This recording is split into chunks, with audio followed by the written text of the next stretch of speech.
Guildmaster Trash is under fire for his guild's terrible weapons, and he quickly throws Sig under the bus. And there's Sig, grinning like he's just found his calling. He declares he's no longer tied down by anyone. You love to see it. Now he's crafting for himself, finally free to hone his skills without a fool hovering over him. Flashback to Sig trying to explain to the boss that the production targets are utterly impossible. And this blondie just retorts, "What kind of spoiled nonsense is that?" This guy really lectured him about risking lives while lounging on a plush couch. My man is literally working himself to the bone, and this fool dares to call him spoiled. That expression, a man whose spirit has been crushed one final time. Turns out Guildmaster Trash was running a full-on sweatshop, exploiting everyone for profit. Sig points out that everyone is at their limit, but Guildmaster Trash couldn't care less. So our boy tries to negotiate, offering to meet the ridiculous quota for just one small favor. All he wants is the green light to forge a katana, his sole passion in this nightmare. This blondie acts like he's just now recalling Sig's entire reason for being there. Sig reminds him that the previous boss actually allowed him to pursue his craft, unlike this new clown, and Guildmaster Trash tramples all over his dream, dismissing katanas as useless, fragile junk. This psycho gives him the shut up and follow orders glare. What a piece of work. Sig attempts to defend his art, but the boss cuts him off with a "why even try?" You can see the moment his spirit leaves him as he repeats a futile dream. Guildmaster Trash then tells him to abandon his life's ambition. Bro chose maximum violence. Sig offers one last chance, but Guildmaster Trash just calls him annoying for dreaming. And that's when our boy decided he was done with this clown's entire operation. He did it! My man declared I quit and finally embraced freedom.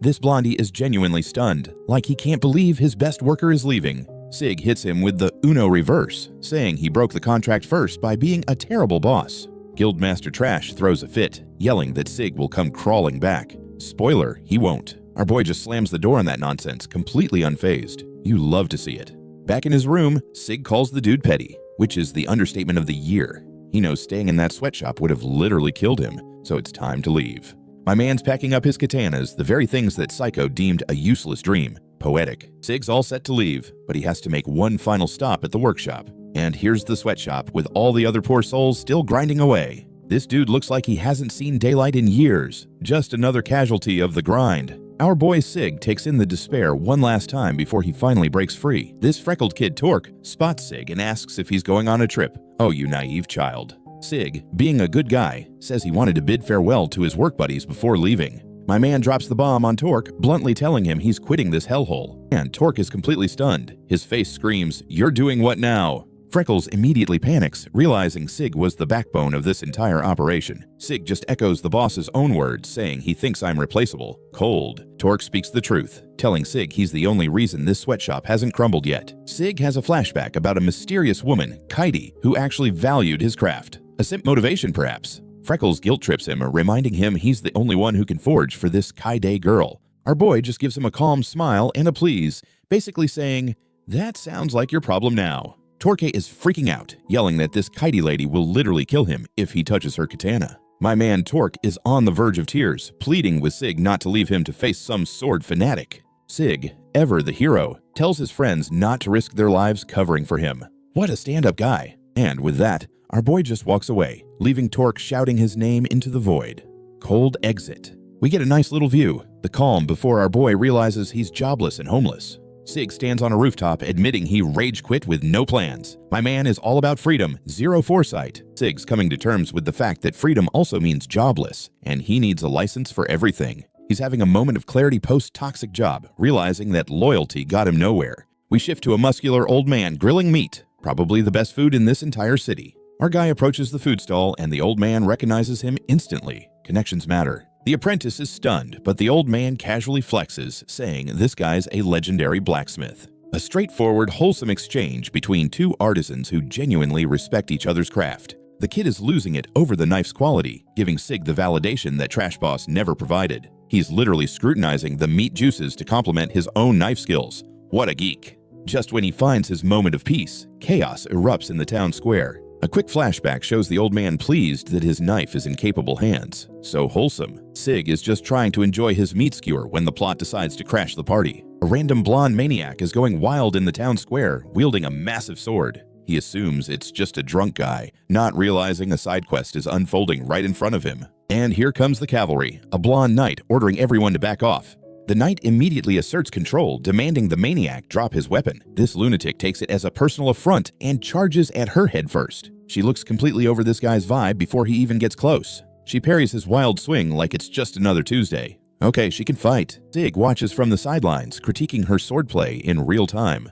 His assessment? She's skilled but struggling against this guy's raw aggression. The knight is blocking, but this maniac swings his greatsword like a baseball bat. Sig winces at the sound, feeling the sword's agony resonate with his soul. He gives a full breakdown of the weapon, mocking the maniac for using it like a club. Sig predicts it right there. Her sword will snap if she keeps blocking that gorilla. And just like that, the maniac's next swing turns her sword into a shish kebab. The knight is utterly shocked that her cherished family sword just vanished. With her disarmed, Sig finally decides to stop narrating and join the fray. The food stall kid is panicking, but the old man knows Sig is about to take charge. Sig steps in front of the knight, telling the maniac, "It's fine," like he's breaking up a schoolyard brawl. This lunatic has no idea he's about to get wrecked by a blacksmith on his lunch break. He pulls out one of those useless katanas, ready to show everyone what's what. The maniac keeps charging, completely unaware he's about to become a highlight reel. And just like that, Sig dodges the greatsword, leaving the maniac and the crowd speechless. He slices through solid steel like it's a stick of butter, casual.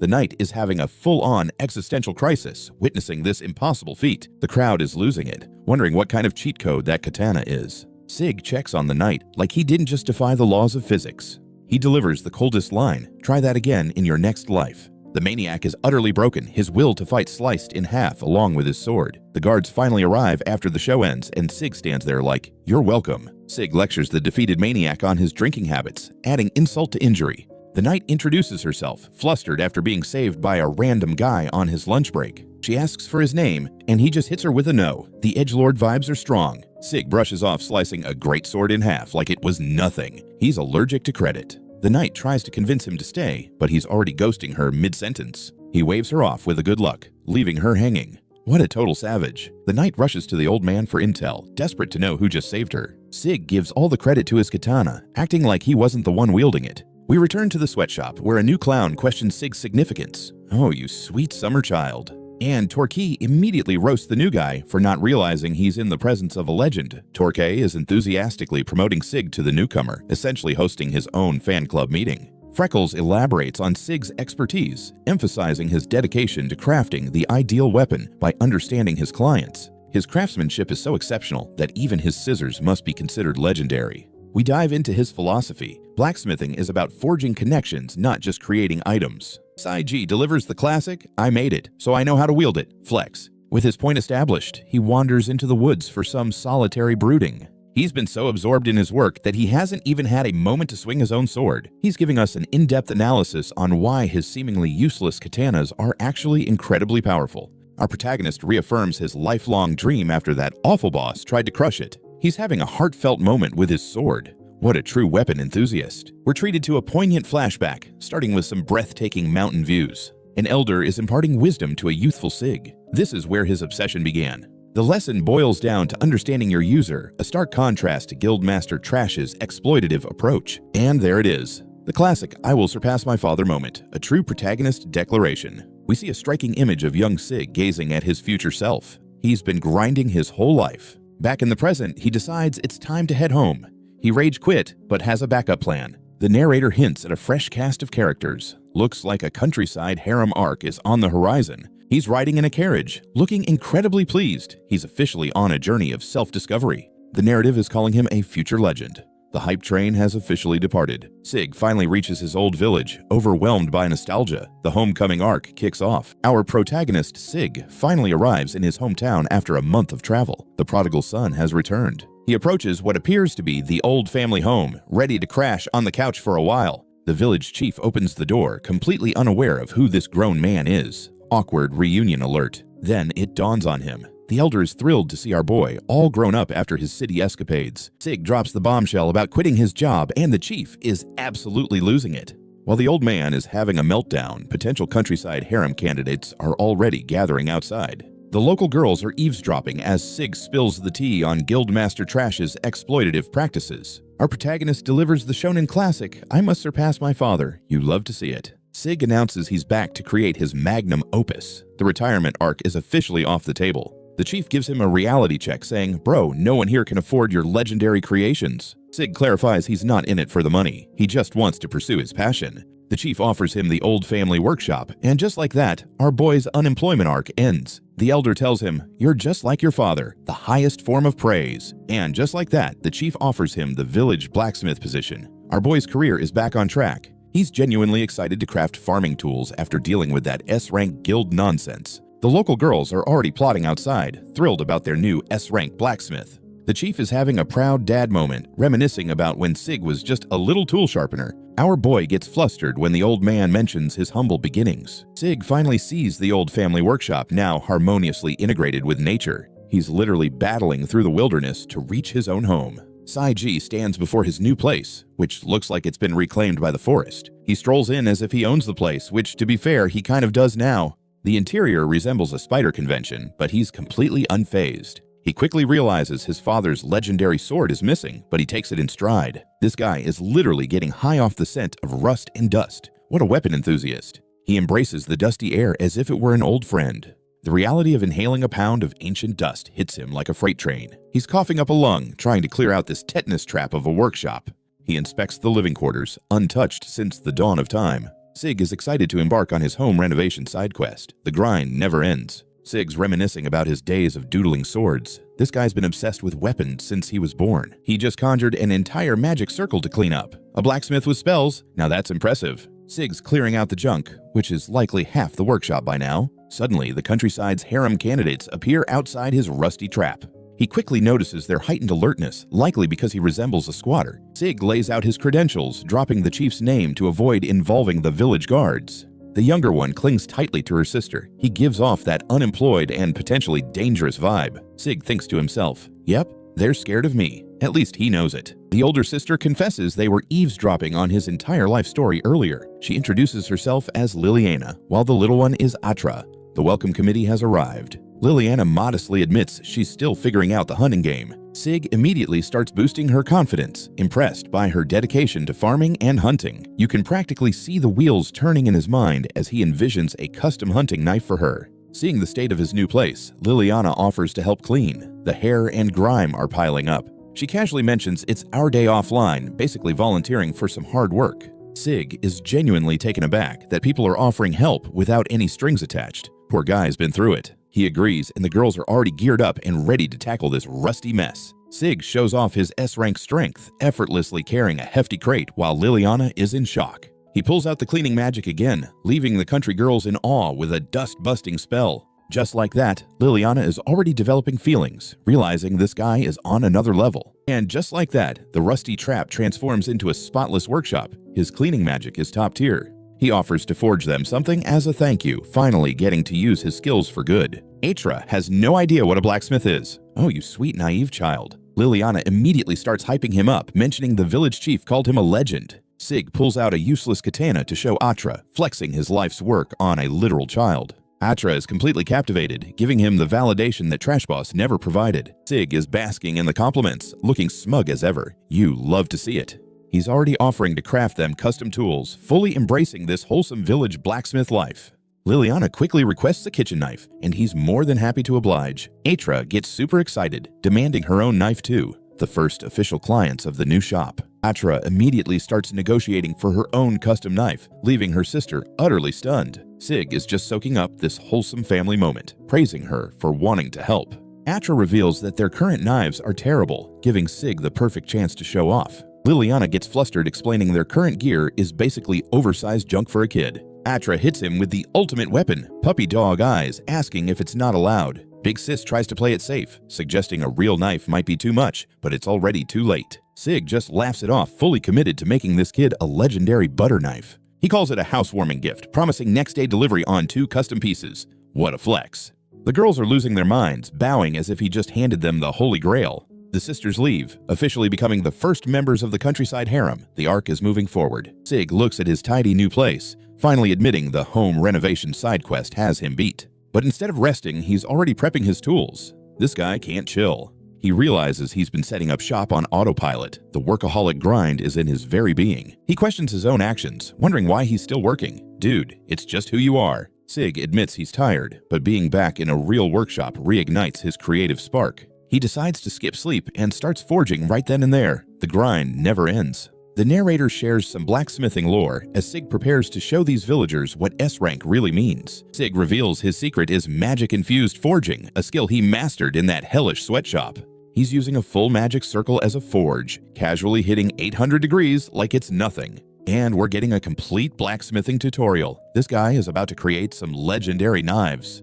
He's back at the forge, hammering out some legendary kitchenware like it's his therapy session. In his element, he's shaping steel with a focus he never had in that sweatshop. That expression? A man finally pursuing his passion without a clown hovering nearby. Siggs is just chilling in his new workshop, realizing freedom means forging without quotas. He's actually enjoying the sweat now that it's for his own craft, not for Guildmaster trash. Our boy is adding his secret touch to the blade, probably some S-rank magic nonsense. Sig gazes into the forge as if having a deep conversation with the flames. This guy is monologuing about how he never tires of this. What a total weapon nerd. He's more entranced by a glowing piece of metal than anything else in his life. Sai G drops the now's the time, signaling he's about to create a legendary item. With the first knife complete, SIG is eager to test what this S-rank kitchenware can achieve. He's ready to put his legendary knife to the test on a single unsuspecting piece of fruit. In full product testing mode, he's set to find out if the hype is justified. This orange has no clue it's about to be sliced by a culinary weapon. Sig snaps back to reality, realizing he's been grinding all night long. A moment of clarity hits him. Maybe he overdid it just a tad.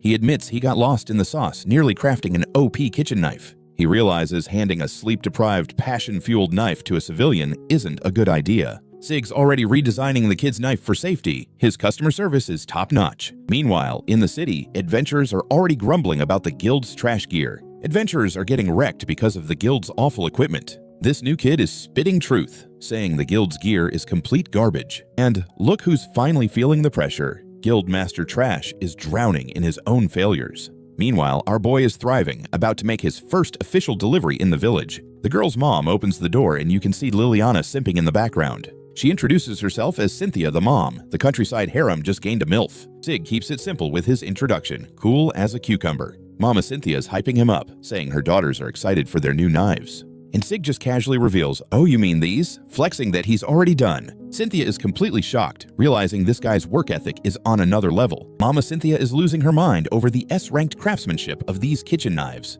She's still trying to wrap her head around his 24-hour delivery for legendary items. Here come the first two members of the countryside harem, rushing to see their new blacksmith daddy. He asks them if they want to see what this S-ranked kitchenware can do. Flex. The girls are hyped, practically screaming yes in unison for their new toys. He makes the official handoff, and you can already see the legendary item glowing. Liliana is already simping over the sheath. His attention to detail is just that impressive. Now they're completely speechless, holding weapons of culinary destruction. We get the obligatory close-up to show this isn't your grandma's butter knife. Traumatized by Guildmaster Trash, he thinks their silence means they hate his work. Liliana clarifies they were just amazed by the S-ranked craftsmanship, and he's visibly relieved. The little one, Atra, is eager to use her new toy, and Mom's like, "Go wild on this radish." Mama Cynthia is also simping for the knife, calling it the most beautiful thing she's ever seen. Atra is trying to chop this radish with the force of a hydraulic press. Sig panics, realizing he handed a legendary weapon to a child with zero chill. Just like that, the knife slices through the radish, splitting the cutting board in half.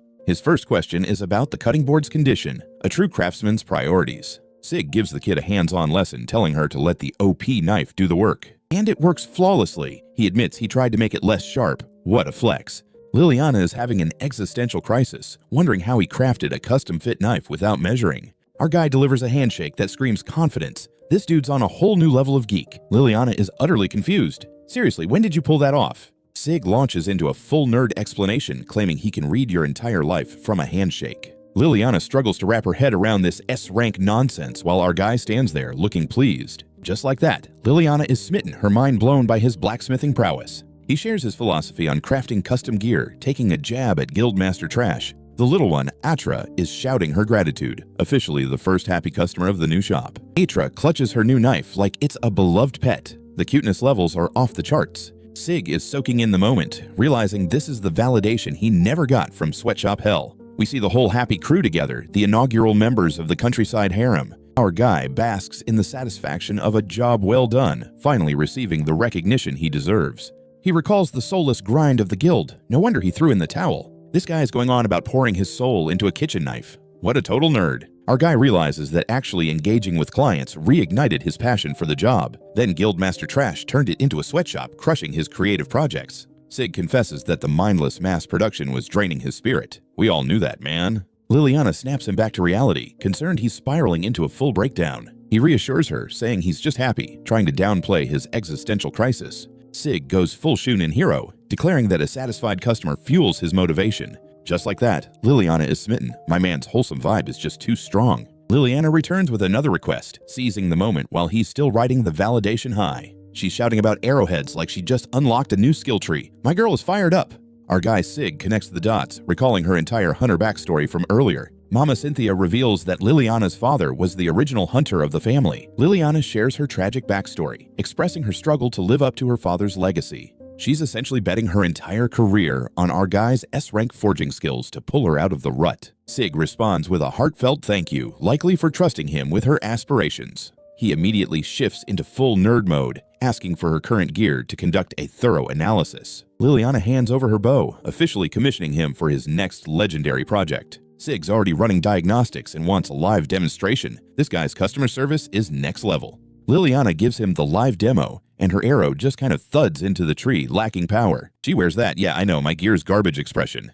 Our guy boosts her confidence, but she admits she has the aim, just not the power to hunt. She asks him, "Your knife was OP, can you do that for my arrows?" He simply replies, "Bet," and gives her a same-day delivery promise. The service is unreal. Our guy is back at it, pumped to create some legendary arrowheads. He's in the zone, crafting with surgical precision. What a total nerd. Back at the anvil, he's hammering out another S-rank masterpiece. He gazes at his finished creation like a proud parent. A whole batch of legendary items ready. And just like that, he's off for the delivery. This guy's work ethic is off the charts. Our boy is just enjoying the outdoors, finally getting that fresh air missing from Guildmaster Trash's sweatshop.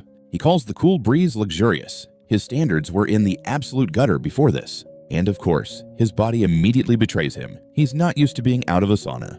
That's the expression of a man who just crafted some S-rank gear, ready for a 5-star review. He presents the finished product to Liliana, and she's already swooning over how beautiful the arrowheads are. Sig tells her to give it a test run, and Liliana is eager to see if this is her career-saving moment. She's got that please don't be trash like my old gear look of intense focus. And that arrow just obliterates the tree. The impact alone is S tier. Liliana is completely stunned, her face screaming. What kind of cheat code did he just give me? The arrow pierced through 2 trees, and our guy casually asks, "What do you think?" Like he didn't just defy physics. Liliana wonders if the city is filled with gods like him, while he's spinning tales about the sweatshop.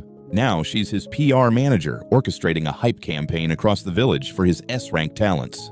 We shift to the town square, where our protagonist is about to become an unwilling local legend. The chief's plan for publicity, a full-scale marketing blitz, and now SIGS has a crowd. The entire village is here, giving him the prove you're not trash glare. The stakes are high. Flashback to the chief orchestrating this public spectacle. This old man is a real troublemaker. The chief built him up as a legendary katana craftsman while he just wanted to sharpen some tools. This new kid shows up calling him old man. Seriously, he's only 20. Show some respect. Sig responds with a humble, "I'll fix your farm tools" routine, trying to keep expectations in check. The new kid gives him an unimpressed look. Oh, if only he knew who he was dealing with. This kid remains doubtful, handing over a broken axe as if he's doing our boy a favor. Sig instantly shifts into full nerd mode, analyzing the kid based on his father's old axe. He tells the kid, "I can tell you don't chop wood by your physique. Sherlock Holmes is now a blacksmith." The kid's slightly impressed, but still calls him old man while haggling over the price. So disrespectful. Our boy just grins, completely unfazed. He's not in it for the cash. He's here for the craft. And this little punk dares to say he'll negotiate if the work isn't up to par. Oh, you naive child.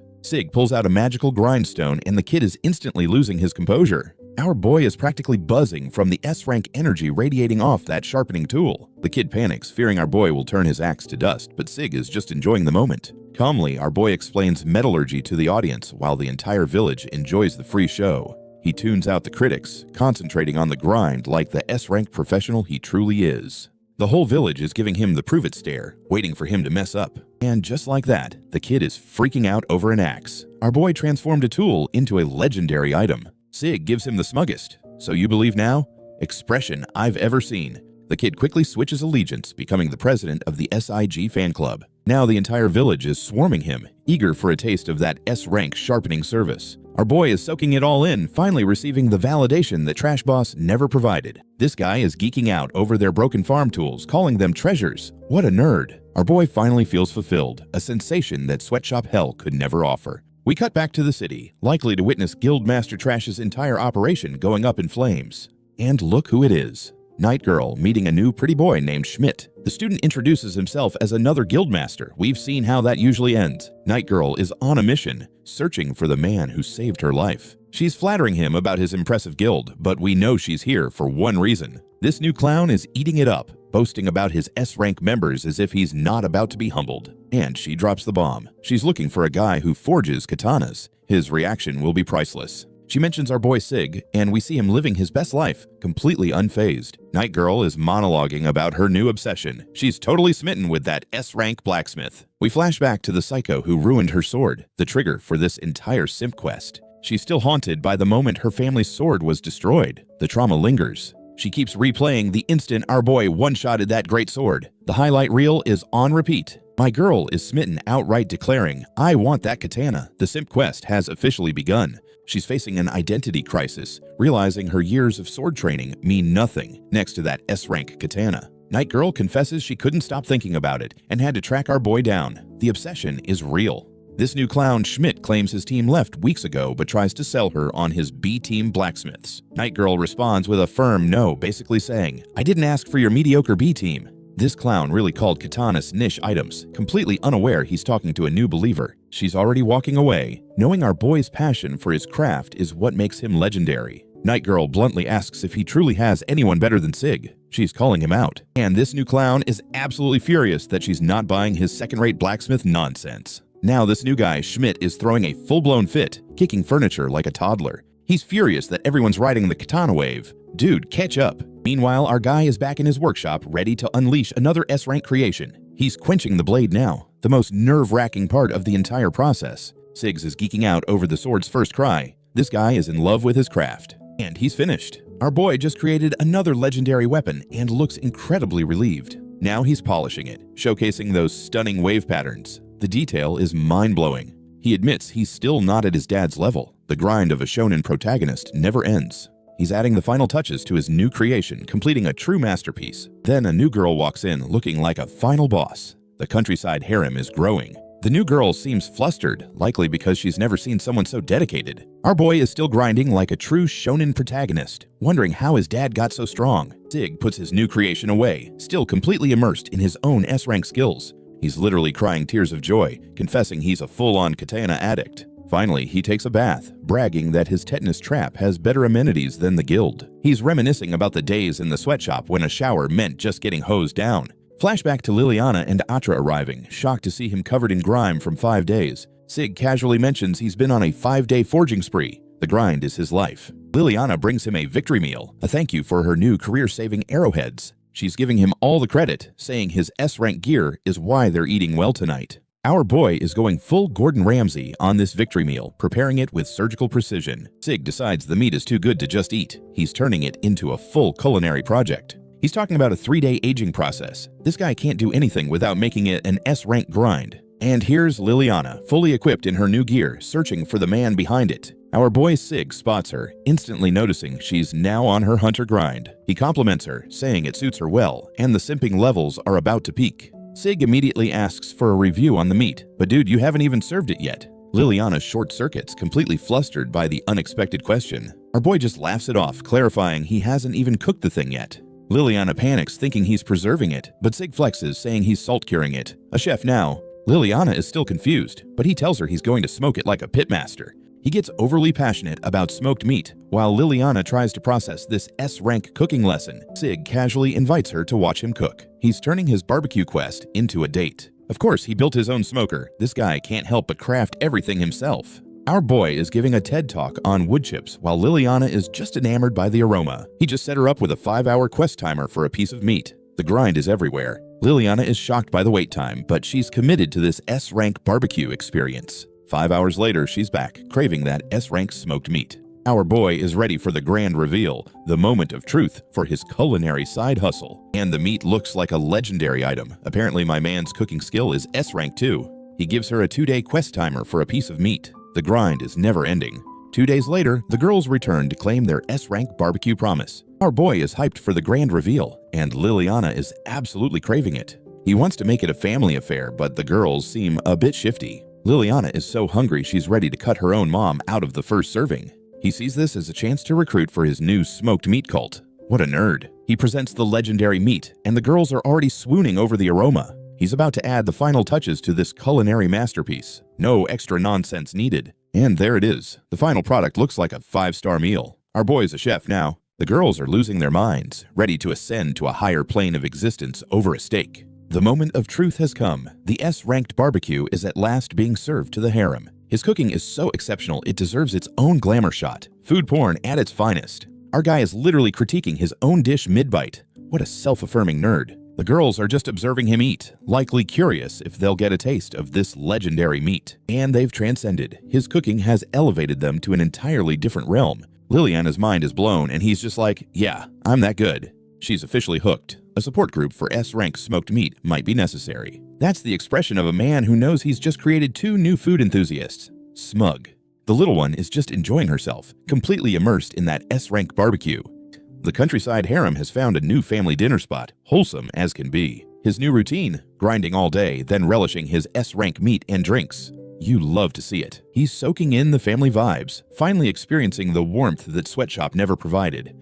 The girls are already clamoring for more, and he's thrilled to be their personal S-rank chef. Liliana throws him the "so what's the business plan genius" question about his legendary katanas. He admits he rage quit with no plans other than to craft cool swords. Classic SIG, freedom without foresight. Liliana is already strategizing, aware he needs to promote his work for real validation. The issue? He's a legendary katana maker in a village full of farmers. The market is non-existent. So Liliana, now the business manager, proposes he start a smoked meat side hustle in the city. He's been so focused on his grind that he's clueless about the town's major upgrades while he was away. And just like that, Liliana sets the next quest marker, a trip to the city to sell his S-ranked goods. He realizes he's been out of the city loop for 15 years. Serious culture shock incoming. Liliana quickly invites him on their next supply run. She's not wasting time securing her S-rank business partner. Sig agrees, seeing this as his chance to forge cool stuff without a boss. Living the dream. Liliana blushes, asking if she can get her hopes up. She's clearly smitten with the blacksmith. She tests him with the "can you handle monsters" question, as if he didn't one-shot a great sword during lunch. He humbly brags, "I'm just a blacksmith. Bro, we all witnessed you defy physics." Liliana is hyped, knowing she just secured an S-ranked bodyguard for her vegetable run. The girls explain that monsters have been disrupting their business, giving Sig his first official escort quest. 2 days later, Liliana calls him out for not bringing any luggage. She has no clue who she's dealing with. He just flexes his magic bag, blowing her mind for the 10th time this week. This guy is full of surprises. He hits her with the "I can carry the whole damn cart" to flex, and Liliana is over his antics. He effortlessly sucks the entire cart into his magic bag like a goddamn Kirby. Sig's remarks, "See, now it's a picnic," while the girls' brains are still buffering from the S-rank magic.